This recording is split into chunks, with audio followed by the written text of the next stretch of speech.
हम पढ़ने वाले हैं लॉ ऑफ टॉर्ट, जो कि एलएलबी में, बीए एलएलबी में आता है और काफ़ी जुडिशरी एग्ज़ाम में भी आता है। तो लॉ ऑफ टॉर्ट, टॉर्ट का मतलब होता है सिविल रॉन्ग, जो कि ब्रीच ऑफ कॉन्ट्रैक्ट और ब्रीच ऑफ ट्रस्ट नहीं होता।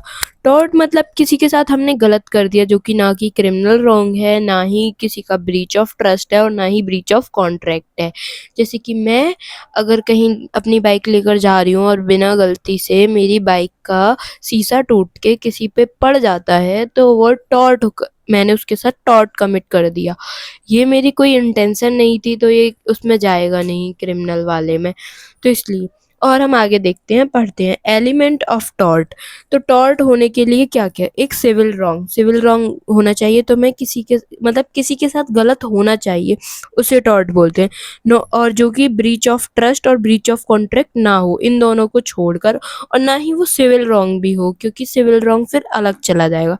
तो और this wrong is redressable by an action for unliquidated damages, और इस मतलब कि इस रॉन्ग को कंपनसेट कर किया जाए अनलिक्विडेड डैमेज से, जो कि डैमेज पहले से प्री डिसाइडेड ना हो उनसे। और इसकी कुछ डेफिनेशंस हैं जो कई सारे लोगों ने दी हैं, तो हम वो पढ़ते हैं। तो पहली बात, every civil wrong is not a tort.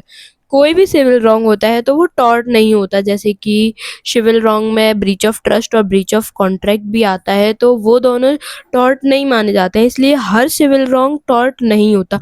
Tort का मतलब गलत होता है, तो हर कोई सिविल रॉन्ग जो किया गया है वो टॉर्ट नहीं होता।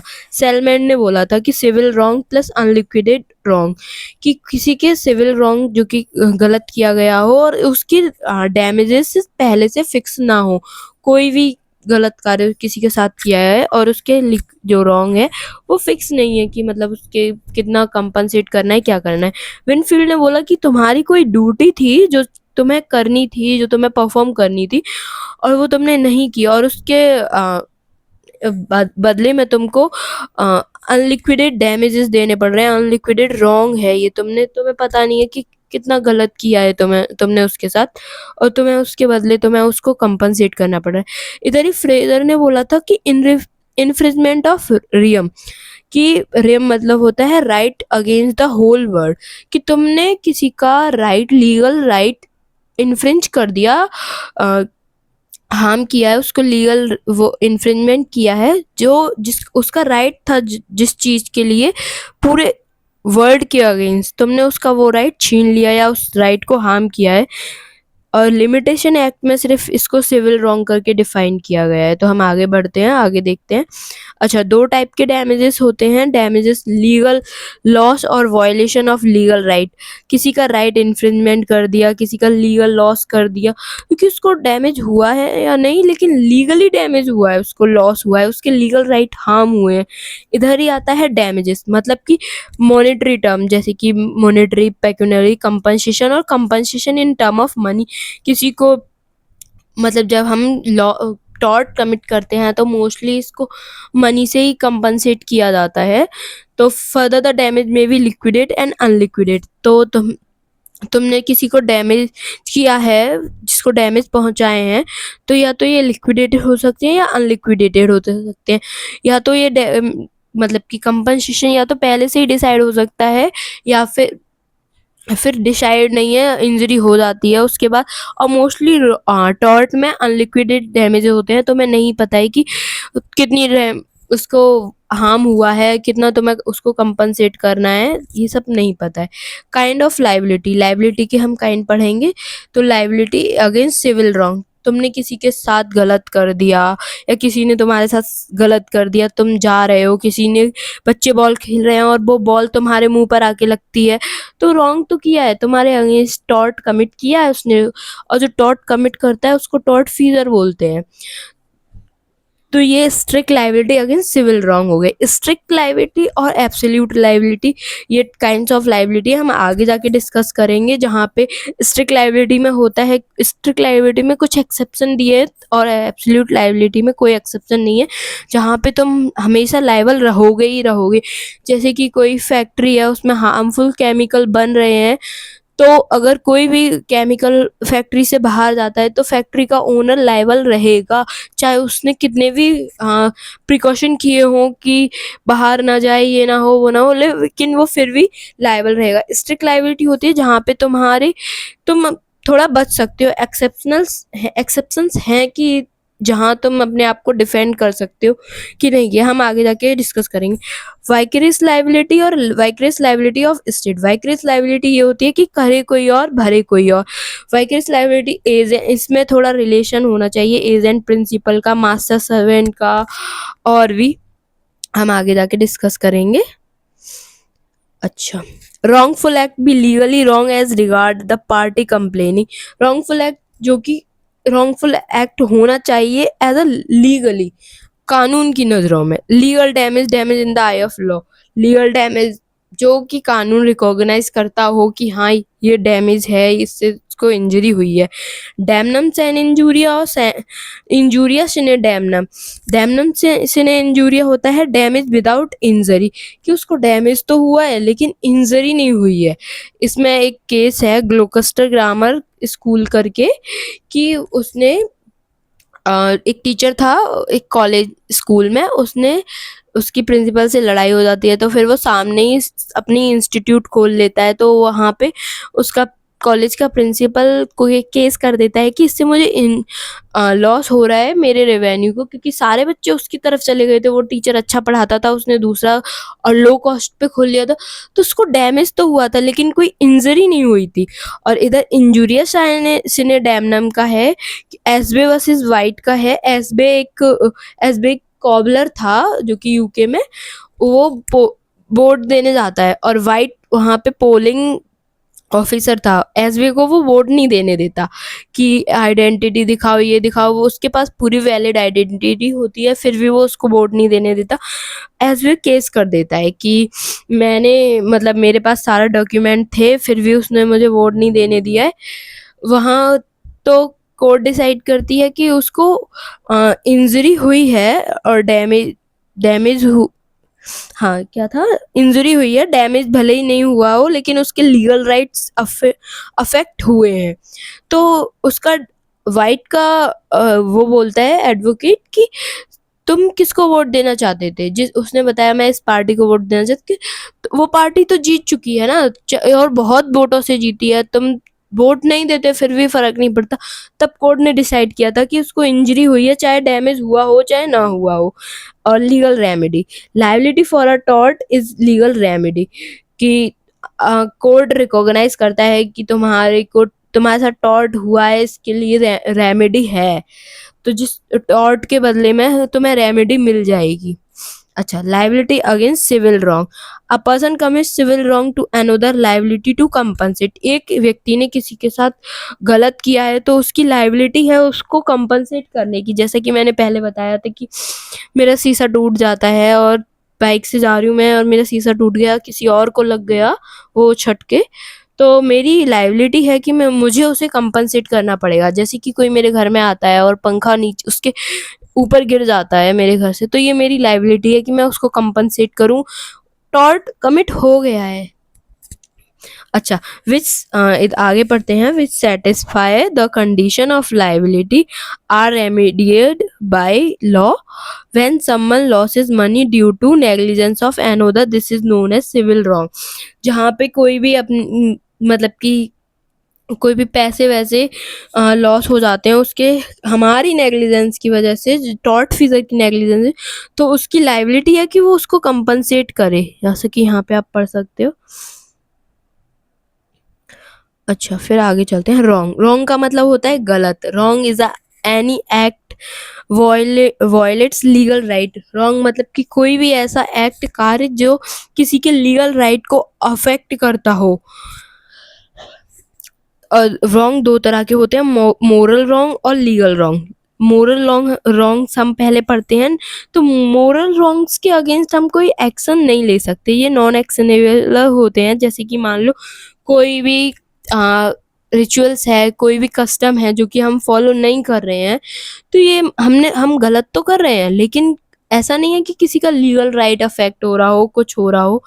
कंसीडर एथिकली और सोशली अनअक्सेप्टेबल, जो कि एथिकली और सोशली एक्सेप्ट नहीं किया जाता है, नॉट नेसेसरी, और लेकिन वो हम कोई भी राइट वायलेट नहीं कर रहा है, तो ये मोरल रॉन्ग में आएगा। Lying to friend, breaking a promise, cheating, personal relationship. तो यहाँ पे कुछ एग्जांपल हैं, जैसे कि किसी दोस्त को से झूठ बोलना, किसी से प्रॉमिस तोड़ना, चीटिंग करना पर्सनल रिलेशनशिप में। तो ये गलत तो है, हम उस पर्सन के साथ गलत कर रहे हैं, लेकिन ये टॉर्ट कमिट नहीं हुए, इसके अगेंस्ट वो कोई भी एक्शन नहीं ले सकता है। इधर हम पढ़ रहे हैं अब लीगल रॉन्ग्स। लीगल रॉन्ग्स में रेमेडीज हैं। सिविल रॉन्ग होता है और क्रिमिनल रॉन्ग होता है। क्रिमिनल रॉन्ग में तो वो ब्रीच ऑफ, हाँ, क्रिमिनल रॉन्ग तो अलग चला जाता है, इधर सिविल रॉन्ग पढ़ते हैं। सिविल रॉन्ग में आता है tort, breach of contract, breach of trust और ब्रीच ऑफ इक्विटेबल ऑब्लिगेशन। तो टॉर्ट तो जो कोई गलत कार्य कर दिया, ब्रीच ऑफ कॉन्ट्रैक्ट तुमने किसी के साथ कॉन्ट्रैक्ट किया और वो कॉन्ट्रैक्ट तोड़ दिया, ब्रीच ऑफ ट्रस्ट कि किसी ने तुम पे भरोसा किया, किसी ने अपनी प्रॉपर्टी रखाई, कुछ भी रखाया अपनी, और तुमने वो बेच दिया, कुछ भी कर दिया, उसका ट्रस्ट तोड़ दिया। और ब्रीच ऑफ इक्विटेबल ऑब्लिगेशन, जहां तुम्हारी कुछ करने की ड्यूटी थी, वहां पे तुमने वो नहीं किया, तो तुमने अपनी ऑब्लिगेशन पूरी नहीं की। अच्छा, तो टॉर्ट करने के लिए क्या क्या जरूरी होना चाहिए? रॉन्गफुल एक्ट जरूरी होना चाहिए, उसके उसको लीगल डैमेज होना चाहिए, और इस सब से उसको लीगल रेमेडी होनी चाहिए। अगर रॉन्ग हुआ है, लीगल डैमेज है, पर लीगल रेमेडी है नहीं, तो वो टॉर्ट नहीं है। अब हम पढ़ेंगे मेंसरिया। मेंसरिया और guilty mind create liability on principle. Mens rea होता है गिल्टी माइंड। अगर मैं, जैसे कि कोई क्राइम करने जा रहा है, तो मतलब उसने सोचा है, उसकी मेंसरिया है। और मोस्टली सिविल में मेंसरिया एब्सेंस, सिविल रॉन्ग में मेंसरिया एब्सेंस रहती है। Actus non facitrium nisi means act itself create no guilt in the absence of guilty mind। कि अगर तुमने कोई काम कर दिया है, कोई रॉन्ग कर दिया है, लेकिन तुम्हारा ऐसा इंटेंशन नहीं था, तुम्हारा गिल्टी माइंड नहीं था, तुम्हारी मेंसरिया नहीं थी, तो ये सिविल रॉन्ग में आता है। अगर तुमने कोई इंटेंशन बनाया और एक्ट भी कर दिया, तो वो क्रिमिनल रॉन्ग में चला जाता है। कि किसी को तुमने अपना मन बनाया और तुमने मार दिया किसी को, तो ये क्रिमिनल रॉन्ग में चला जाता है। लेकिन तुमसे कोई काम गलती से हो गया, तो वो मेंसरिया उधर थी नहीं, तो वो क्रिमिनल रॉन्ग में नहीं जाता है, क्योंकि तुम्हारी मेंसरिया एब्सेंस थी। क्रिमिनल रॉन्ग में मेंसरिया देखी जाती है, सिविल रॉन्ग में मेंसरिया नहीं देखी जाती है। अगर तुम्हारा इंटेंशन नहीं था, लेकिन तुमसे गलत काम हो गया है, तो वो सिविल रॉन्ग हो गया है, तुमने सिविल रॉन्ग किया है। अच्छा, आगे पढ़ते हैं हम। अच्छा, fault state of mind relevant, कि तुम्हारी, मतलब कि जब तुम जो काम कर रहे थे, तुम जो एक्ट कर रहे थे, तो उसमें तुम्हारी माइंड की स्टेट क्या थी, मेंसरिया क्या था, तुम्हारा इंटेंशन था करने का वो काम। एग्जाम्पल, असॉल्ट, मेंटल स्टेट और intention of a person when committing a wrongful act. उसकी मेंटल स्टेट या फिर उसका इरादे, जो पर्सन कर रहा है कमिट कोई भी गलत कार्य, उसको बोलते हैं fault state of mind relevant. तो देखते हैं। ए deliberately swings a bat at B to scare him, but B gets hit and injured. Since A acted intensely, A is liable for assault and battery even if the harm was not intended. ए अपनी मर्जी से अपने bat को घुमा रहा था, और लेकिन बी को डराने के लिए, और वो बैट बी को हिट कर जाता है, उसको इंजर्ड कर जाता है। और सिंस ए एक्टेड इंटेंशनली, यहाँ पे ए ने थोड़ा इंटेंशनली एक्ट किया था, लेकिन उसने मारने के लिए नहीं किया था। फिर भी यहाँ पे ए ने असॉल्ट और बैटरी कर दिया है, और वो लायबल रहेगा टॉर्ट के लिए, भले ही उसका इंटेंट नहीं था उसको मारने का, मतलब उसको हिट करने का। आगे पढ़ते हैं। Liability without fault, strict liability, जो कि हमने ऊपर थोड़ा डिस्कस किया था। इधर रेलेंट वर्सेस फ्लेचर। तो रेलेंट होता है कोल का वो ओनर, और फ्लेचर होता है फ्लेचर की माइन, हाँ, सॉरी, रेलैंड की होती है कोल माइन और फ्लेचर की होती है मिल। तो फ्लेचर बोलता है कि मैं अपनी मिल में पानी वानी लाना चाहता हूँ, रिजर्वेयर बनवाना चाहता हूँ, सॉरी रिजर्वेयर बनवाना चाहता हूँ, तो वो रिलायंस से परमिशन मांगता है, वो दे देता है कि लेकिन मेरे कोल माइन में पानी नहीं आना चाहिए।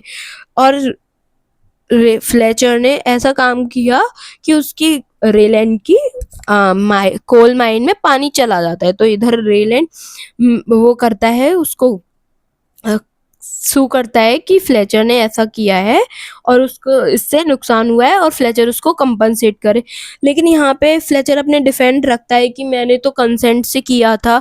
स्ट्रिक्ट लायबिलिटी के जैसा कि मैंने बोला कुछ एक्सेप्शंस हैं, लेकिन फ्लेचर बोलता है कि मैंने तो कंसेंट से किया था, लेकिन रेलैंड बोलता है कि मैंने इस काम की कंसेंट थोड़ी दी थी कि हाँ मेरे उसमें पानी आना चाहिए, मैंने रिजर्वेयर बनाने की कंसेंट दी थी कि तुम मेरे यहाँ से आओ जाओ, कोई दिक्कत नहीं है।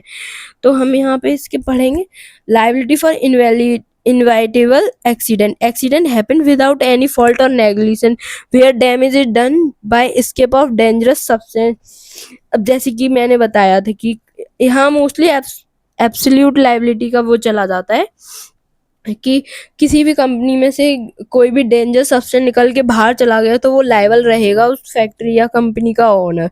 लायबिलिटी फॉर इनवेलेंट मिस्टेक, गलती से भी चला जाता है। A person done wrongful by mistake, person interfere with the property और रेपुटेशन ऑफ अनदर पर्सन। तो उसने अगर गलती से भी किया है तो ये भी उसने टॉर्ट कमिट कर दिया है। तो अब हम पढ़ेंगे exception to the rule of strict liability, जहाँ पे स्ट्रिक्ट लायबिलिटी के कुछ एक्सेप्शन होते हैं। Damage due to natural use of land, कि यहाँ पे अगर टॉर्ट फिजर है वो बच जाएगा अगर उसने टॉर्ट किया है फिर भी, लेकिन क्योंकि उसने नेचुरल यूज किया था लैंड का और तब टॉर्ट कमिट हो गया तो वो लायबल नहीं रहेगा। उसने कंसेंट की प्लेंटिफ की कंसेंट से किया था कोई कार्य तब भी वो लायबल नहीं होएगा। एक्ट ऑफ थर्ड पार्टी, कोई तीसरे पर्सन कर जाता है तब भी वो लायबल नहीं रहेगा। स्टैट्यूटरी अथॉरिटी गवर्नमेंट ने की वजह से हो गया तब भी वो लायबल नहीं रहेगा। या फिर एक्ट ऑफ गॉड हुआ तब भी वो लायबल नहीं रहेगा। और escape due to the plaintiff of own, या फिर प्लेंटिफ की खुद की काम की वजह से भी कुछ ऐसा गलत हो गया तब भी टॉर्टफिजर लायबल नहीं रहेगा। अच्छा, liability impose on hazardous industries, तो यहाँ पे गवर्नमेंट ने हजार्डियस इंडस्ट्रीज पे कुछ लायबिलिटी इम्पोज की है कि absolute liability if an enterprise engaged in hazardous activity have non delegable duty to insure that safety of workers and surrounding, कि अगर कोई भी कंपनी या फैक्ट्री अगर हजार्डियस गुड्स या केमिकल बनाती है तो उनकी ये लायबिलिटी है कि वो वर्कर की सेफ्टी का ध्यान रखें और जो सराउंडिंग में लोग रहते हैं उनका भी ध्यान रखें। उन लोगों का भी इंश्योरेंस कराना पड़ेगा। जब से भोपाल गैस ट्रेजेडी हुई थी तो गवर्नमेंट ने तब से ये अप्लाई कर दिया है कि जहाँ वर्कर जो वहाँ काम कर रहे हैं उनका भी इंश्योरेंस कराओ और जो उसके सराउंडिंग जितने लोग इफेक्ट होंगे उनका भी इंश्योरेंस कराओ। No need to prove negligence, अगर ऐसी कंपनी हो या फैक्ट्री में से कोई भी डैमेज मतलब कि केमिकल बाहर चला जाता है या कोई भी डैमेज होता है तो इधर स्ट्रिक्ट लायबिलिटी के रूल्स अप्लाई नहीं होंगे। इनकी एब्सोल्यूट लायबिलिटी है, इनको माना ही जाएगा कि तुम्हारी ही गलती है, तुमने ही टॉर्ट किया है। if harm occurs the enterprise is absolute liable to the compensate even if all reasonable due care was taken, कि कितनी भी ड्यू केयर की हो लेकिन फिर भी उनको कंपनसेट किया गया, उनको करना पड़ेगा। इधर ये मतलब कि माना ही जाएगा। अच्छा, higher safety standard, hazardous industry must follow the highest safety practice and compensate must be provided for the harm regardless of fact, कि उन्होंने कितना भी किया हो हजार्डियस इंडस्ट्रीज को कितनी भी हाईएस्ट सेफ्टी प्रैक्टिस उन्होंने की हो, लेकिन अगर कोई हार्म होता है कोई फॉल्ट होता है तो उनको देना ही पड़ेगा, कंपनसेट करना ही पड़ेगा। प्रिंसिपल ऑफ लायबिलिटी, तो हम यहाँ पढ़ते हैं वाइकरियस लायबिलिटी, अगर किसी सर्वेंट ने कोई रॉन्गफुल एक्ट किया और वो प्रिंसिपल मतलब कि मास्टर जो भी उसका हेड है जो उसने उसको रखा हुआ है, अगर उसने कोई गलत काम किया और उसने कह दिया कि कोई नहीं अब से गलती हुई है फिर से नहीं होगी, तो जो उसने गलत काम किया है उसके लिए उसका मास्टर ही लायबल रहेगा। जो by relation through standing of one person to another person. तो ये वाइकेरियस लाइबिलिटी होती है कि करे कोई भरे कोई। जैसे कि सर्वेंट के एक्ट के लिए मास्टर लायबल रहेगा। पार्टनर्स में म्यूचुअल एजेंसी का कॉन्सेप्ट होता है, तो एक पार्टनर अगर कुछ गलत करता है तो दूसरा पार्टनर भी लायबल रहेगा। इंडिपेंडेंट कॉन्ट्रैक्टर के उसमें थोड़ा वो हो जाता है कि अगर इंडिपेंडेंट कॉन्ट्रैक्टर बिल्कुल भी तुमसे कंसेंट नहीं है या फिर वो बिल्कुल भी तुम्हारे कंट्रोल में नहीं है, तब तो तुम लायबल नहीं रहोगे, एम्प्लॉयर लायबल नहीं रहेगा। लेकिन अगर वो इंडिपेंडेंट कॉन्ट्रैक्टर थोड़ा एम्प्लॉयर के कंट्रोल में है, तब एम्प्लॉयर की लायबिलिटी आ जाती है। By abetment, having abetment any tortious act committed by others, कि अगर तुमने अपने सर्वेंट को अबेट किया है, उकसाया है इस काम करने के लिए, तब भी मास्टर ही उसके लिए लायबल रहेगा। अच्छा, essential element of vicarious liability, existing relationship between master and servant agent committed some tortious act. तो वाइकरियस लाइबिलिटी के लिए मास्टर और सर्वेंट का ये वाला रिलेशनशिप होना ज़रूरी है, डन ड्यूरिंग कोर्स ऑफ, और उसने जो सर्वेंट है ये काम सर्वेंट ने अपनी एम्प्लॉयमेंट के ड्यूरिंग किया होना चाहिए, कि अगर उस जब मतलब तब तक वो एम्प्लॉयमेंट में हो है उसने तब किया हो। जैसे कि वो अपने घर जा रहा है और वो अपने एम्प्लॉयमेंट में नहीं है, उसने तब वो काम कर दिया तो मास्टर लायबल नहीं रहेगा। इधर employer liable work involving dangerous, अगर कोई भी काम कर उसने डेंजरस काम कर दिया सर्वेंट ने, तो एम्प्लॉयर लायबल रहेगा। Negligence in selection of contractors, statutory duties, give wrong works to them, कि एम्प्लॉयर ने कुछ गलत काम दे दिया, गलत ड्यूटीज दे दी उसको करने के लिए, या फिर उसने एम्प्लॉयर ने नेग्लिजेंस दिखाई है कॉन्ट्रैक्टर को सिलेक्ट करने में, तब भी एम्प्लॉयर लायबल रहेगा। इधर पढ़ते हैं टाइप ऑफ वाइकरियस लायबिलिटी, कि कहाँ कहाँ वाइकरियस लायबिलिटी का ये रूल लगेगा। जहाँ प्रिंसिपल एजेंट का कनेक्शन हो या रिलेशन हो, पार्टनर्स हो, पार्टनर्स में लगता है, मास्टर एंड सर्वेंट में लगता है, एम्प्लॉयर एंड इंडिपेंडेंट कॉन्ट्रैक्टर। तो मोस्टली इंडिपेंडेंट कॉन्ट्रैक्टर के उसमें लायबल नहीं रहता है एम्प्लॉयर, लेकिन यहाँ पे कुछ रूल्स हैं, जब जहाँ नॉन डेलीजेबल ड्यूटी हो, जहाँ पे एम्प्लॉयर अपनी ड्यूटी डेलीगेट नहीं कर सकता, तो वहाँ पे एम्प्लॉयर लायबल होएगा। या फिर एम्प्लॉयर ने कोई डिफ़ॉल्ट कर दी, मतलब कि सिलेक्ट करने में कोई गलती कर दी, नहीं करा सही, जो काम करना चाहिए वो वाला कॉन्ट्रैक्टर हायर नहीं किया है, या फिर स्टैट्यूटरी ड्यूटीज़ थी वो परफॉर्म नहीं की हैं एम्प्लॉयर ने, या फिर कोई भी उससे ऐसा डेंजर नेचर का काम करवाया, तो उसके लिए एम्प्लॉयर लायबल रहेगा। Liability for act of servant employ, तो यहाँ पे सर्वेंट और एम्प्लॉय के बीच में वो लायबल रहेगा उसका master. Vicarious liability of state, तो हाँ यहाँ स्टेट के अगेंस्ट है, अगर कोई कार्य यहाँ पे गवर्नमेंट या फिर गवर्नमेंट के एम्प्लॉय ने किया है, तो वो लायबल रहेंगे या नहीं। तो इंग्लैंड में तो कानून है कि वहाँ पे तो माना जाता है, अगर कोई मतलब कि गवर्नमेंट कंपनसेट करती है अगर कोई रॉन्गफुल एक्ट गवर्नमेंट या उसके सर्वेंट ने किया है तो। लेकिन इंडिया में ऐसा कोई कानून है नहीं इसको गवर्न करने के लिए। Common law, the crown could not be sued in tort for wrong actually authorized by servant, यहाँ गवर्नमेंट लायबल होगी। द पोजीशन इन इंडिया, तो फंक्शन यहाँ पर फंक्शन पे डिपेंड करता है कि अगर वो गवर्नमेंट के सर्वेंट अगर सोवरेन फंक्शन कर रहे हैं जो कि सिर्फ सरकार ही करती है, तब तो लायबल नहीं रहेंगे, और नॉन सोवरेन फंक्शन करती है तो लायबल रहेंगे। जैसे कि दो एग्जाम्पल, और ये काफ़ी केसेस भी बन चुके हैं हमारे बुक्स में। तो दो ज्वेलर्स आते हैं और एग्जीबिशन के लिए वो अपनी ज्वेलरीज लेकर आते हैं, तो वहाँ की पुलिस उनको अरेस्ट कर लेती है कि इन पे गलत सामान है और ये है वो है। अरेस्ट करने के बाद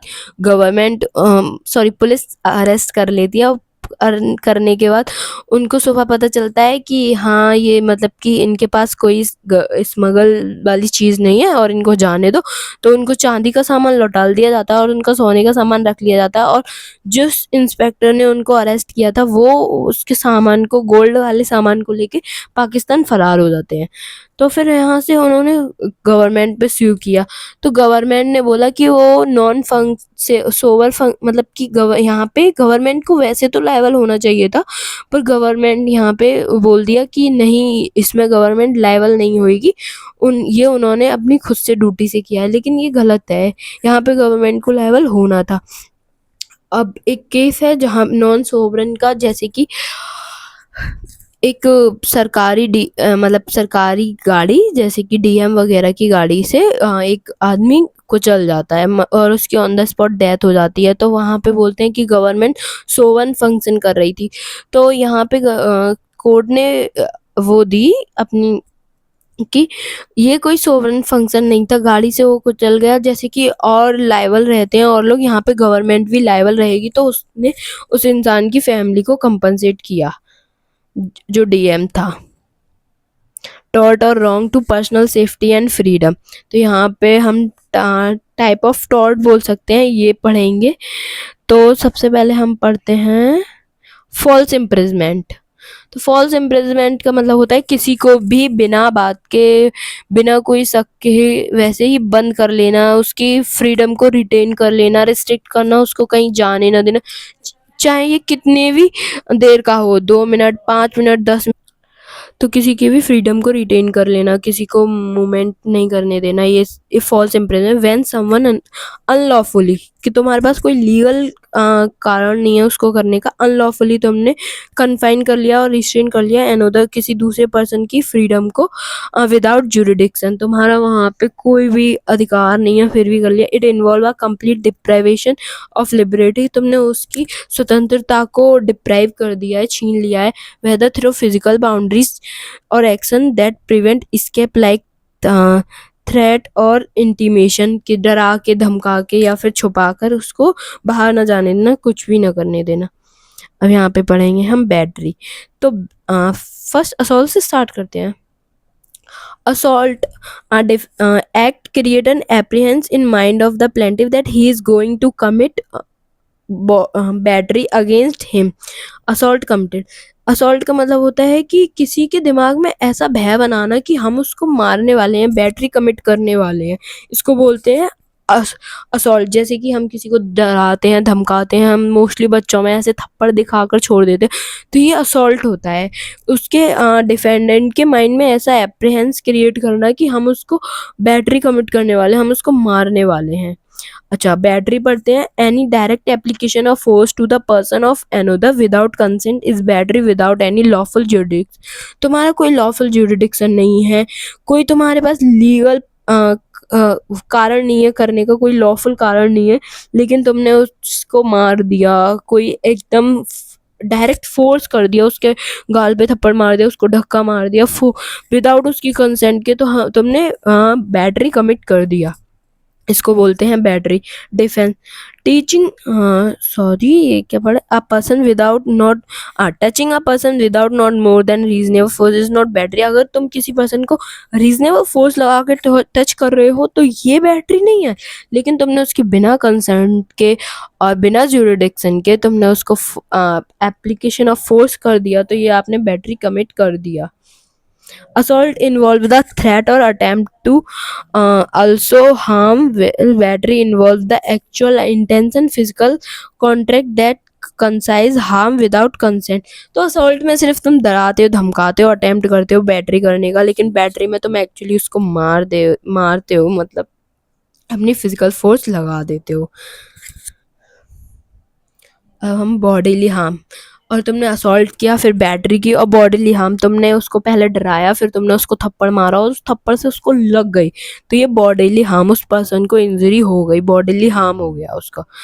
अब ये हम टाइप ऑफ टॉर्ट्स पढ़ रहे हैं, ध्यान रखना। मैलिशियस प्रोसिक्यूशन, हाँ, तो ये थोड़ा अच्छे से समझना। Wrongful initiation, sorry, wrongful initiation of criminal or civil proceeding without probable cause and without malicious intent. It is a tort that protect individuals from being unfairly targeted by unfound legal action, allowing them to seek compensation for hard caused. तो इसमें होता है कि कोई भी person तुम्हारे against तुम्हें defame करने के लिए या फिर कोई भी झूठा केस कर देता है और फिर तुम जीत जाते हो। प्लेंटिफ ने केस किया एक्यूज्ड पे कि, और फिर वो एक्यूज्ड एक्यूटल हो गया कि वो बाइज बरी हो गया। अब एक्यूज्ड जो पहले एक्यूज था अब प्लेंटिफ बन गया और वो फिर दोबारा जो पहले प्लेंटिफ था उस पे केस करेगा। इसको बोलते हैं मैलिशियस प्रोसिक्यूशन, कि उसकी मानहानि हुई है, उसको उसकी रेपुटेशन खराब हुई है, ये सब हुआ है। तो जो पहले एक्यूज था वो दोबारा दोबारा नहीं, वो तो पहली बार ही करेगा, लेकिन वो उस पर प्लेंटिफ पे केस करेगा। तो इसको बोलते हैं मैलिशियस प्रोसिक्यूशन। ये मोस्टली कि कोई किसी पे ऐसे ही झूठे केसेस ना करे इसलिए बनाया गया है, और ये टॉर्ट कमिट हो जाता है अगर तुम किसी पे झूठा केस करते हो और वो पर्सन बाइज्जत बरी हो जाता है। तो वो जो पर्सन बाइज्जत बरी हुआ है वो दोबारा केस कर सकता है तुम पे, क्योंकि तुमने उसको डिफेम किया है, उसको इससे उसको बहुत नुकसान हो गया, कुछ भी हो गया, उसकी रेपुटेशन हार्म हो गई। इसको बोलते हैं मैलिशियस प्रोसिक्यूशन। इसको अब नर्वस शॉक पढ़ते हैं। Nervous shock through what he saw, seen और heard mental injury caused by defendant act without physical impact. तो तुमने ऐसा कुछ बोला, ऐसा कुछ कर दिया कि उस इंसान को मेंटल अगोनी हो गई, तो इसको बोलते हैं टॉर्ट हो गया। तुमने मतलब कि तुमने उसको डराने की कोशिश की, जैसा कि हम लोग करते हैं अचानक आकर, तो और उसको इतना शौक लगा कि उसको नर्वस शौक लग गया, मेंटल अगोनी हो गई, तो तुमने टॉर्ट कमिट कर दिया। मानो जैसे कि कोई तुम्हारे पीछे आता है, चलता है और अपना चेहरा छुपाकर तुम जहाँ जाते हो तुम्हारे पीछे आ रहा है, चल रहा है, तुम्हारा पीछा कर रहा है।